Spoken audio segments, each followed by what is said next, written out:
I thought for Valentine's Day we could do the little tradition of making heart pinch pots.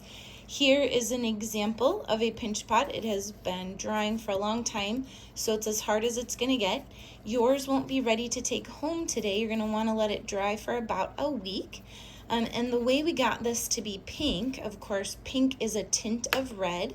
So all you have to do is add white to red and you'll get pink. Since we're starting with red Model Magic, I'm going to kind of flatten this out into a slab, or we're starting with white Model Magic. Flatten my piece out into a slab, and I'm just going to add some color to this. Some red. You can add analogous colors. This is a little magenta. Doesn't matter where.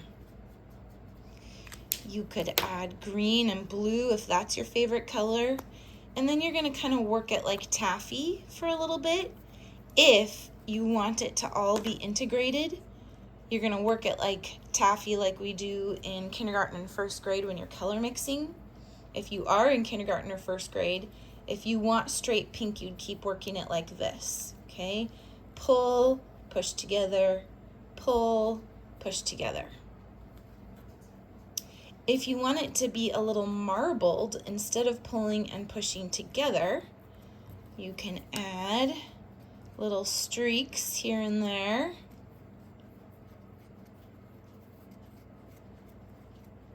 And yes, you're going to get marker on your fingers, but the clay will soak up most of it and it's water soluble. And then go ahead and roll that back into a ball so we can make our pinch pots. So once you've got your either added color all mixed in or accents of a color, we're going to go back and start with a ball. And you don't want any cracks. So this is looking really cool. This is looking like a marble. I'm excited to see how this turns out. All right, for those of you who've done a pinch pot before, you will remember that we start with a ball, and that your thumbs press down into the center and rotate to make it look like one of those Hershey Kiss cookies that your mom makes at Christmas time, or your dad or your grandma or somebody. Okay, so I've pushed my thumb down into the center, so it's like a really fat bird's nest. All right, now the way we do a pinch pot, I'm going to zoom in here so you can see. Sorry, this is in the dark. I was having a really bad glare. The way we do a pinch pot is to pinch and rotate. So you can pinch and rotate up and make, let's see if you can see that a little better. So the sides can get higher, or you can pull it out while you're pinching and rotating. You could also turn this into a shape. You could give it corners, kind of. You could make it like, hello, how are you today? Yeah, oh, except for carefully, yep. You could make it a wonky shape if you wanted. A little bigger pinch pot wonky is pretty cool. Or today, we're gonna attempt to make a pinch pot heart. So I'm gonna start forming the V at the bottom. And when you're working on a pinch pot, you're really going for even sides. So this might take you 3 or 4 tries, and that's okay. If you need to start again and all of your marbling disappears, just add some more, because while you're working, it'll, you'll get another layer of darkness. That's pretty cool. See, this side I've been manipulating and it's kind of soaked in, and this side I haven't touched as much. So feel free to add more along the way, and it's just kind of random.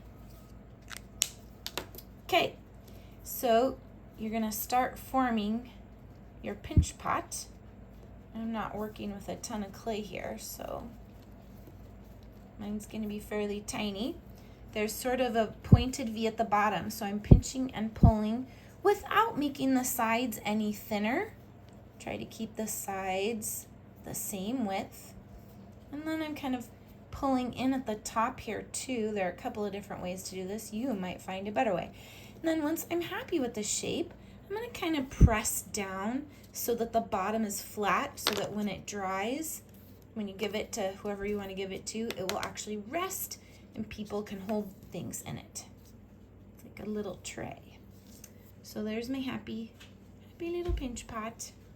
I guess I didn't. Well, yours will turn out better. Okay, and once you're happy with it, all the way happy with it, and you've got that flat on the back there, maybe take a darker marker and write your name in there. And voila, there you go. You can also embellish your pinch pot. Let's say you set aside a little bit of your white, or maybe you make another color that you really want to make. These are just some ideas from past students. I can't remember who did this. It might have been Finale or Jolene in 5th grade. But somebody made little tiny balls, like little itty bitty babies, little itty bitty babies, and decorated the entire top with these cute little polka dots. That was a really cool thing to do, so you might play with that, and they'll just stick right on there. Look how cute that is. I also saw somebody in that same class, so sorry I can't give you credit. A bunch of people in that class made handles out of coils. So I'm just gonna make a teeny tiny little coil here. I'm gonna start with a ball. I'm gonna just roll out a little coil. And they made handles, and some of the handles were very fancy schmancy. Like, this is a great idea. Somebody made a handle that had a little coil at this end and a little coil spiral at this end. And they used this for a handle. Isn't that cute? And they kind of attached it here on the edge. So, and then they made another one to pick it up from the edge.